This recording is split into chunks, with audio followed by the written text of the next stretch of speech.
Une production Sideways Media.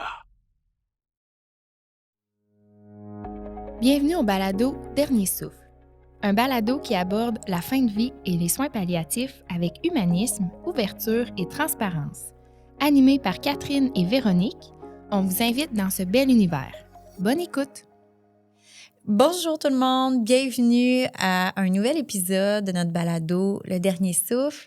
Aujourd'hui, on va vous parler vraiment de tout ce qui, en fait, la définition des soins palliatifs et on va vous parler aussi des mythes qui circulent autour de cet univers-là. Donc, c'est vraiment Catherine, notre spécialiste, infirmière clinicienne, qui va nous parler de ça. Donc, je vais laisser Catherine commencer. Oui. Puis, donc... En oui? fait, Véro, moi, j'ai envie Oui. de te relancer tout de suite la parole. Pour toi, c'est quoi les soins palliatifs? C'est une bonne question. C'est une bonne question. Oui. Parce que c'est drôle que tu me demandes cette question-là parce que moi, sincèrement, dans ma tête, les soins palliatifs, c'est comme un petit peu les soins intensifs. Dans ma tête, c'était comme un peu la même affaire, mais c'était comme une unité de soins. OK. Puis la personne meurt. Tu sais. OK. C'est comme moi, c'était comme. OK. Ben, Toi, c'était comme destiné aux personnes qui meurent, qui C'est vont ça. mourir. c'est tout. Bon. Fini. OK. Tu sais, dans ma tête, moi, c'était ça. OK. En fait, c'est plus large que ça. C'est beaucoup plus global que ça. En fait, c'est un ensemble de soins qui est dispensé aux personnes qui sont atteintes de maladies incurables. Donc, c'est des maladies qu'on ne peut pas guérir. OK. C'est des maladies, c'est ça, qu'on ne peut pas guérir et avec un pronostic souvent plus réservé. Donc, on le sait que la personne va probablement mourir d'ici quelques mois, quelques années. L'objectif, dans le fond, des soins palliatifs, c'est d'offrir la meilleure qualité de vie possible aux patients. Donc, essayer de le rendre le plus confortable possible, diminuer les souffrances. Puis, c'est pas seulement avec la médication, c'est toute une approche aussi, un soutien, un accompagnement auprès du patient, mais aussi de sa famille, de ses proches. C'est vraiment des soins qui vont être adaptés selon les besoins aussi de la personne. On va vraiment respecter son rythme, ses croyances. Les soins palliatifs, comme je l'ai dit, donc, c'est pas réservé aux personnes qui sont en train de mourir. Donc, on peut être en soins palliatifs pendant plusieurs mois, plusieurs années. J'aurais pas pensé pendant plusieurs années. Oui. Ouais. Donc, en fait, c'est un choix de la personne à savoir est-ce qu'elle veut encore qu'on tente de traiter, qu'on tente de guérir. Sinon, dans le fond, on est comme en soins palliatifs. Je comprends. Puis ça peut se vivre à la maison, n'importe où, en fait. Exactement, Ou, n'importe où. Pas OK. juste à l'hôpital. C'est pas juste une unité Non, c'est ça. de soins. Si je comprends bien, c'est vraiment dès que la personne décide d'arrêter Les traitements. les traitements. À Donc, visée curative. chimio ou je sais pas trop, tout ce qui tourne autour pour guérir. Pour guérir, la maladie. exactement. Parce qu'il y a de la chimio palliative. Donc, pour les personnes qui sont atteintes de cancer à un stade assez avancé, parfois, les médecins vont dire, le cancer il est trop avancé, on ne sera pas capable de vous guérir, mais on peut donner de la chimio palliative pour essayer de ralentir la progression. OK. Donc, ça va juste retarder, en fait, la mort, Exactement. si je comprends bien. Là. Exactement. OK. Oui, c'est ça. Puis, tu sais, c'est vraiment un travail d'équipe. En soins palliatifs, il y a le médecin, évidemment, mais il y a l'infirmière, l'ergothérapeute, la physiothérapeute, la nutritionniste, la travailleuse sociale, les agents en soins spirituels. Donc, c'est vraiment un gros travail d'équipe. Puis, tu sais, j'ai envie de dire, par exemple, la physiothérapeute ne sera pas là pour donner des exercices pour renforcer la personne. Puis, tu sais, c'est pas ça le but, là. Parfois, ça va être, par exemple, d'adapter peut-être le domicile en travaillant avec l'ergothérapeute pour diminuer les risques de chute, par exemple, pour rendre l'environnement sécuritaire. Parce que c'est pas parce qu'on est en soins palliatifs qu'on arrête de marcher, qu'on arrête de faire nos petites activités. Tu sais, on peut être en soins palliatifs puis jouer aux cartes quand oui, même, c'est ça, ou, faire encore des petites sorties. Ben oui. Donc, c'est vraiment un beau travail d'équipe. Il y a toute une équipe derrière. Là. Dans ma tête, c'était pas comme ça. C'était juste l'infirmière, le médecin. Non. Mais non, il y a plus que ça, en fait, là, pour vous soutenir. Puis pour soutenir la famille, soutenir le patient lui-même. Oui, exactement. C'était intéressant, je ne savais pas. Oui, exactement. Tu sais, souvent, on va, offrir des adaptations pour le domicile pour qu'il reste le plus longtemps possible à la maison. Souvent, c'est des souhaits qu'ont les personnes. Ça doit arriver souvent, ça. Hein? Oui, oui. Fait que là, on a une équipe au CLSC qui vont venir à la maison faire des soins. Puis soutenir la famille. Soutenir la famille, exactement. Tu sais, les soins palliatifs aussi, c'est encadré par une loi. Il y a une loi sur les soins palliatifs. Puis quand tu parles de loi, c'est par rapport à quoi? Par rapport à la pratique ou le patient? Oui, dans le fond, ça vient tout encadrer les soins palliatifs en général. OK. Puis ça vise, dans le fond, à ce qu'il y ait un accès des soins palliatifs de façon équitable et respectueuse. Ça peut être aussi banal que, par exemple, s'assurer qu'une personne qui est en soins palliatifs va avoir un lit, une chambre seule. Là, un espace élevé. Oui, okay. Exactement. OK. Puis, dans la loi sur les soins palliatifs, découle l'aide médicale à mourir. C'est vrai, parce qu'il y en a qui se mélangent. Oui, beaucoup. La fin de vie, tout ce qui tourne, en fait, à la mort, en fait, imminente, et l'aide médicale à mourir. Oui, donc, exactement. Ça peut être... Oui, c'est ça. Donc, l'aide médicale à mourir, c'est quand même nouveau, là, au Québec. Hein? Oui, c'est ça. Donc, tu sais, l'aide médicale à mourir, sans rentrer trop dans les détails, mais tu sais, c'est vraiment un soin qui vise à la demande du patient que le médecin administre de la médication à la personne dans le but de causer la mort. Mais, tu sais, est-ce qu'il y a des étapes ou des critères ou quelque chose pour qu'on puisse avoir ça? Parce que j'imagine qu'il faut que le patient ait toute sa tête. Oui, c'est ça. Il y a des critères d'admissibilité pour l'aide médicale à mourir. Donc, c'est pas tout le monde qui sont admissibles à l'aide. Puis, tu sais, c'est en constante évolution. Là, ça change beaucoup dans les dernières années. Mais oui, effectivement, quand la personne fait une demande d'aide médicale à mourir, il faut qu'elle soit apte à consentir aux soins, dans le fond. Fait que, il faut qu'elle comprenne la nature du soin. Il faut qu'elle comprenne la nature de sa maladie aussi, du déclin de ses capacités. Donc, c'est pas la famille qui peut décider pour la personne qu'on va donner l'aide médicale à mourir. Fait qu'il y a tout des critères. Puis, outre l'aide médicale à mourir, il y a aussi la sédation palliative continue. Donc, la sédation palliative continue, ça, c'est un soin qui vise à endormir la personne. Donc, on va donner de la médication pour que la personne soit vraiment endormie profondément jusqu'à son décès. Ah, OK. Puis, c'est pas la même chose. Non, c'est ça. OK. Ouais. Tu sais, moi, j'aime dire qu'il y a comme 3 options de fin de vie. OK. Il y a l'approche traditionnelle qui vise vraiment à... on donne de la médication pour soulager les souffrances, les inconforts, sans devancer la mort. Puis, en fait, tu sais, parce que tu parlais tout à l'heure, de l'aide médicale à mourir, il y a certains critères. Est-ce que la sédation palliative aussi? Oui, elle aussi a des critères d'admissibilité. Puis, tandis que la dernière option que tu me parlais tout à l'heure, est-ce qu'il y en a des critères? L'option traditionnelle, là, comme j'aime... Non, ça, c'est... Il n'y a pas de critères. Non, c'est ça. OK, je comprends. C'est vraiment les soins palliatifs globaux. Ça englobe aussi les soins plus en fin de vie, là. OK. Par exemple. Bon, tu vois, je ne savais pas que ça existait, les 3 choix, là. Oui.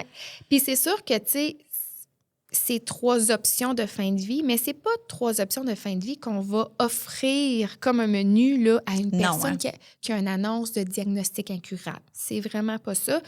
Okay. Par contre, quand, par exemple, une personne est en soins palliatifs, puis là, elle est plus en fin de vie. Donc, on est vraiment dans un pronostic court terme. Il lui reste, par exemple, 2 semaines à vivre. Puis qu'on n'est pas capable de bien soulager la personne avec de la médication régulière, là, on peut se tourner vers la sédation palliative. Ah, OK. Donc, il faut vraiment que la personne ait des symptômes qu'on ne soit pas capable de soulager avec la médication plus régulière. Elle ne répond pas bien, finalement, là, au traitement. Exactement. OK. Exactement. Donc là, ça peut être une option B, un plan B de dire, bien, on n'est pas capable avec la médication usuelle, régulière, bien là, on va peut-être essayer la sédation palliative pour vraiment la rendre confortable, pour enlever ces symptômes-là qui sont réfractaires au traitement habituel. D'accord, je comprends. Oui. Fait que ça aussi, il y a vraiment des critères d'admissibilité. Fait que ça va souvent être plus comme le médecin qui va l'offrir si on voit qu'on n'est pas capable de soulager les symptômes. Donc, 3 options de fin de vie. Puis, c'est bien aussi de faire la distinction entre soins palliatifs, soins de confort, soins de fin de vie. Tellement. On Ouais. dirait que c'est mélangeant quand même, hein? Oui, oui. Je sais Donc, pas, je suis la seule, là, mais moi, Mm. je savais pas, on dirait, les distinctions. non, c'est Dans ma ça. tête, c'était tout ensemble. là, Ouais. tu sais. Soins palliatifs, c'est vraiment les soins globaux qu'on donne pour une personne atteinte de maladies incurables dans le but de qu'elle ait la meilleure qualité de vie possible. Donc, c'est vraiment global. Mhm. Soins de fin de vie, c'est vraiment les soins qu'on donne quand on est en fin de vie. Ça le dit. Hein? Ah ouais. Donc là, on est vraiment dans un pronostic très court terme.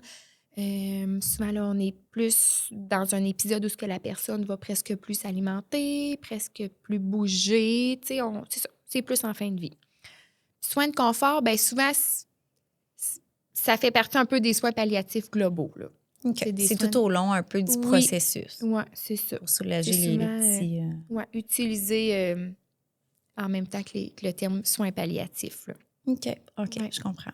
Oui, puis tu sais, les valeurs qui sont prônées en soins palliatifs, c'est vraiment le respect de la personne, le respect du rythme.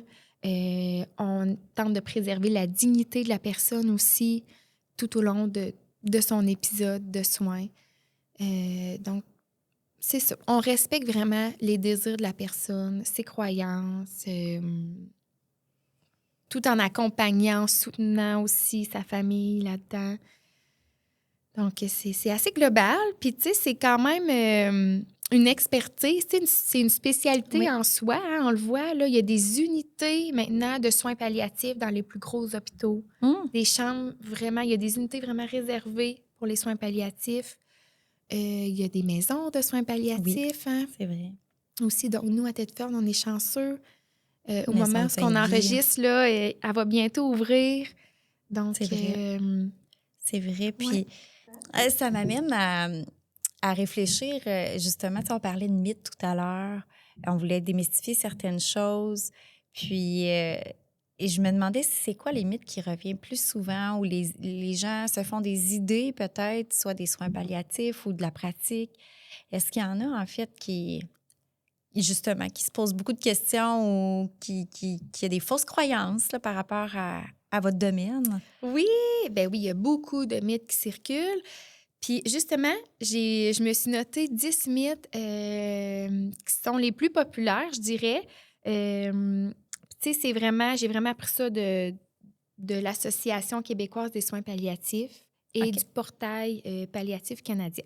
OK. Fait que là, j'ai peut-être envie qu'on joue à un petit jeu, Véro. OK, vas-y. Fait que dans le fond, je vais te poser des questions. Fait que je vais te poser 10 questions.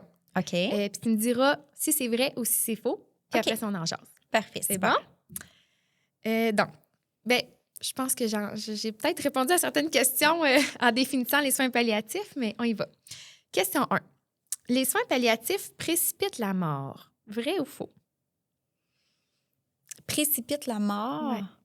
Donc, devance la mort, accélère la mort. Oui. Ben, j'ai envie de dire que c'est faux. C'est faux, bravo! Dans le fond, comme j'ai nommé les soins palliatifs, l'objectif, c'est d'optimiser le confort, la qualité de vie. Ça ne vise pas à devancer la mort. La médication qu'on donne ne va pas devancer la mort non plus. Ça vise juste à rendre confortable la personne.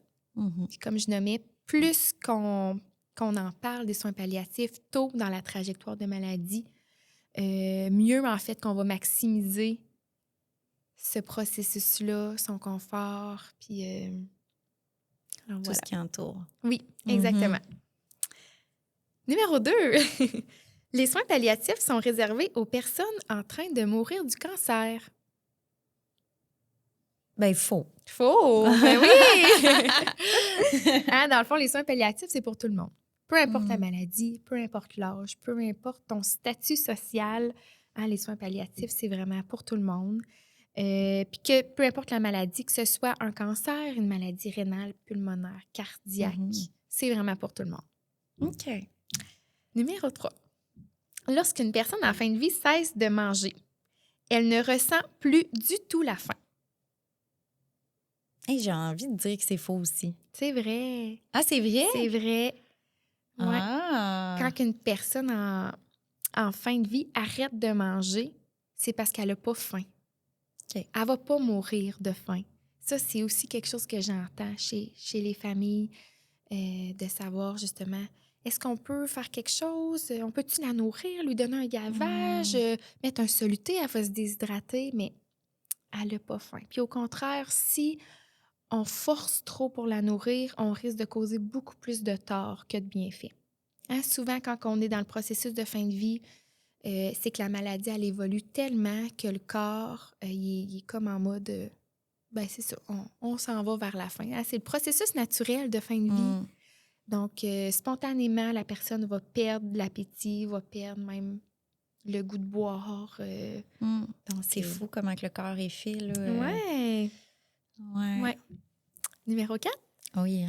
On peut seulement recevoir des soins palliatifs à l'hôpital. Faux. C'est faux, c'est ça. On en a parlé un petit peu déjà. Donc, on peut recevoir des soins palliatifs, que ce soit à l'hôpital, dans un CHSLD, dans une résidence, à la maison de soins palliatifs, donc partout. Partout, dans le fond. Oui. OK. Fait que tout le personnel infirmier ont une formation sur les soins palliatifs. Tous les médecins sont formés pour les soins palliatifs, les préposés aussi. Donc, c'est vraiment à faire partout.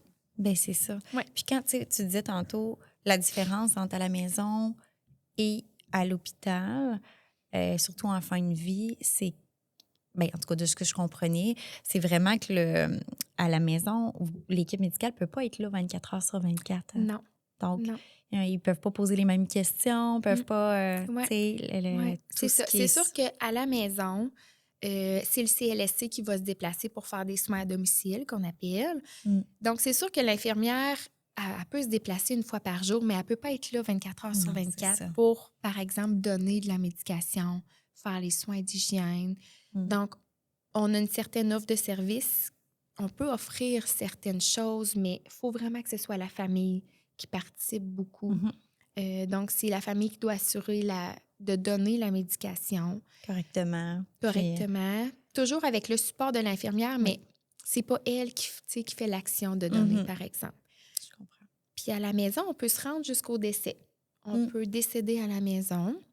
Encore là, c'est sûr que ça demande beaucoup de... faut vraiment que la famille soit très présente, puis il faut qu'il y ait plusieurs membres de la famille, j'ai envie de dire, qui soient là. Parce que c'est beaucoup, ça demande beaucoup d'énergie. Que ce soit, par exemple, quand on est dans les derniers moments de vie, la médication peut être donnée à toutes les 4 heures, même plus rapprochée. Donc, juste ça, là, tu sais, fait que souvent, nous, on conseille aux familles de se faire un petit horaire, de s'alterner. De se relayer. De se permettre des moments de repos. Ouais, parce que ça peut devenir très épuisant, autant émotionnellement que physiquement aussi. Là. Ouais. Donc, prochaine question. Oui. On doit parler de la mort et de la fin de vie aux enfants.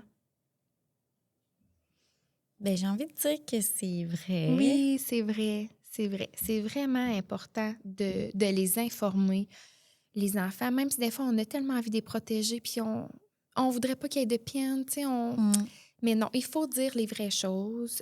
C'est sûr qu'on on adopte notre langage. On adapte notre langage en fonction de l'âge de l'enfant, évidemment. Puis on évite vraiment de dire des choses comme « ben grand-papa, il dort, tu sais, il est parti pour un gros dodo ou il est parti pour un long voyage. » Parce qu'après ça, l'enfant peut avoir peur de s'endormir. Parce qu'il dit, ben là, je veux pas être comme grand-papa puis dormir tout le temps. C'est vrai. Ou, à l'inverse, si on dit qu'il est parti pour un voyage, ben l'enfant peut rester dans l'espoir de dire, ben il va revenir, c'est juste un voyage. Fait que c'est important de bien nommer les choses, de mettre ça simple, de faire ça clair.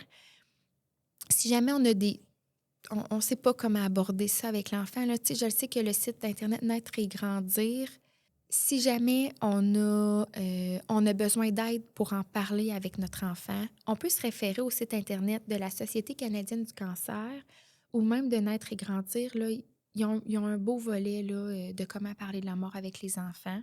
C'est intéressant, ça. Oui. Parce que, tu sais, dépendamment de l'âge aussi, c'est ça, hein, ils comprennent pas tout nécessairement. Si je me trompe pas, c'est vers l'âge de 4-5 ans que les enfants vont commencer à comprendre la notion de mort. Tu sais, il y a des beaux livres aussi, jeunesse, qui parlent de la mort, comment aussi faire son deuil, tout ça. Mhm. Donc, les mots-clés, c'est vraiment, il faut dire la vérité, mots simples, être clair, puis laisser place aux questions aussi. Mm. Hein, si l'enfant a des questions, on y répond. Puis si on ne se sent pas à l'aise de lui répondre, ben on le dit tout simplement. Ben, tu sais, mon petit loup, j'ai pas la réponse pour toi. Tu sais, je sais pas quoi te répondre. La prochaine fois qu'on va voir le médecin, on va lui poser la question. Mm. Gardez ça simple. Mm. Ouais. C'est bien. Prochaine question. La douleur fait partie de la mort. Hey, j'ai envie de dire que c'est vrai. C'est faux. Ah! Oui, c'est faux. En fait, on voit beaucoup de personnes en soins palliatifs, en fin de vie, avec des douleurs, mais c'est pas tout le monde qui vont avoir de la douleur. OK. Ça va dépendre beaucoup de la condition de la personne. C'est sûr que, par exemple, pour des cancers osseux ou des métastases osseuses, souvent la personne va malheureusement avoir plus de douleurs physiques. Mhm. Par contre, pour certaines maladies, la personne va avoir aucune douleur. Dans tous les cas, on tente du mieux qu'on peut de soulager la personne. La douleur est très complexe, évidemment. Là, tu sais, je parle de la douleur plus physique, mais il y a aussi toute la douleur psychologique, hein, émotionnelle, affective. Mais c'est pas toujours présent. Puis c'est ça, l'équipe est vraiment là pour accompagner la personne dans le soulagement de la douleur, peu importe sa dimension. OK. Ouais. Puis il faut dire aussi que chaque personne a une tolérance différente à la douleur. C'est Hein? vrai. Tu sais, une personne pour qui, je sais pas moi, avoir un vaccin, c'est épouvantable, ça fait mal. Mhm. D'autres personnes qui sentiront rien. Fait que, tu sais, c'est Exact. la même chose en fin de vie. On a toute une tolérance différente. Prochain mythe.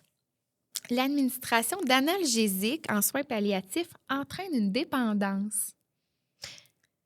Donc, quand on parle D'analgésique, d'analgésique, c'est la médication pour enlever la douleur. Pour enlever la Fait que douleur. souvent, on va parler des opioïdes, hein, la morphine, le dilodide. Ben, je pense Donc, que est-ce que oui. ça entraîne une dépendance? Moi, je pense que oui. C'est faux. Ah! C'est faux. Ouais. Si c'est bien dosé, si on respecte bien la posologie, la prescription du médecin, ça ne va pas entraîner de dépendance. Le OK. corps peut développer une tolérance. Ah, OK. À force d'en prendre, ça peut arriver.